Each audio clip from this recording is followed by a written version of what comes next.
ಹಗಲು ರಾತ್ರಿ ವ್ಯತ್ಯಾಸ ಗೊತ್ತಿಲ್ಲದೆ ಒಬ್ಬ ಪ್ರತಿದಿನಾನು ದೇವರ ಮುಂದೆ ಕೂತು ಜಪ ಮಾಡ್ತಿದ್ದಾನೆ, ಆರಾಧಿಸ್ತಾ ಇದ್ದಾನೆ. ದೇವರನ್ನ ಹೇಗಾದ್ರೂ ಮಾಡಿ ಒಲಿಸ್ಕೊಳ್ಳೋಣ ಅಂತ. ಹಾಗೆ ಸ್ವಲ್ಪ ತಿಂಗಳುಗಳು ಕಳೆದ ನಂತರ ಒಂದು ದಿನ ರಾತ್ರಿ ನಿದ್ದೆಯಲ್ಲಿ ಅವನಿಗೆ ದೇವರ ಧ್ವನಿ ಕೇಳಿಸತ್ತೆ. ಕನ್ಸಲ್ಲಿ ದೇವರು ಹೇಳ್ತಾರೆ, ಹತ್ರದಲ್ಲೇ ಒಂದು ಬೆಟ್ಟ ಇದೆ, ಬೆಟ್ಟದ ಮೇಲೆ ಒಂದು ದೊಡ್ಡ ಕಲ್ಲಿದೆ, ಅದನ್ನ ಹೋಗಿ ತಳ್ಳು ಅಂತ ಹೇಳ್ತಾರೆ. ಯಾಕೆ ಏನು ಅಂತ ಯೋಚಿಸ್ಲಿಲ್ಲ ಅವನು. ಮರುದಿನ ಬೆಳಗ್ಗೆ ಎದ್ದು ಪೂಜೆ ಮಾಡಿ ಆ ಬೆಟ್ಟಕ್ಕೆ ಹೋಗೇ ಬಿಟ್ಟ, ಆ ಕಲ್ಲನ್ನ ತಳ್ಳೋಣ ಅಂತ.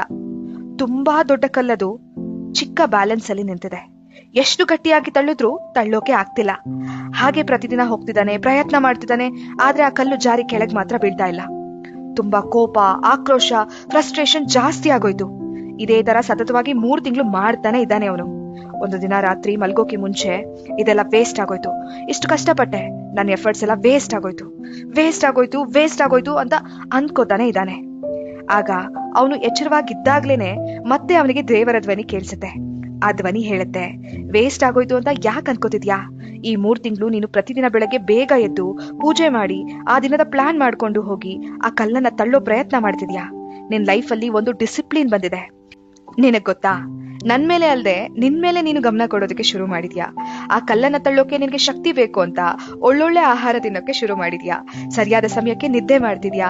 ಆ ಕಲ್ಲನ್ನ ತಳ್ಳೋಕೆ ಶಕ್ತಿಗೋಸ್ಕರ ವ್ಯಾಯಾಮ ಮಾಡ್ತಿದ್ಯಾ. ಈಗ ನಿನ್ನ ದೇಹ ಎಷ್ಟು ಸದೃಢವಾಗಿದೆ ನೋಡು.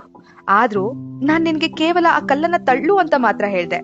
ಆದ್ರೆ ಆ ಕಲ್ಲು ಯಾವಾಗ ಜಾರಿ ಕೆಳಗೆ ಬೀಳ್ಬೇಕು ಅಂತ ನಾನ್ ನಿರ್ಧಾರ ಮಾಡ್ತೀನಿ. ಅಲ್ಲಿವರೆಗೂ ನಿನ್ನ ಪ್ರಯತ್ನ ಬಿಡಬೇಡ, ಹಿಂದೆ ಸರಿಬೇಡ ಅಂತ ಹೇಳಿ ದೇವ್ರು ಹೇಳ್ತಾರೆ.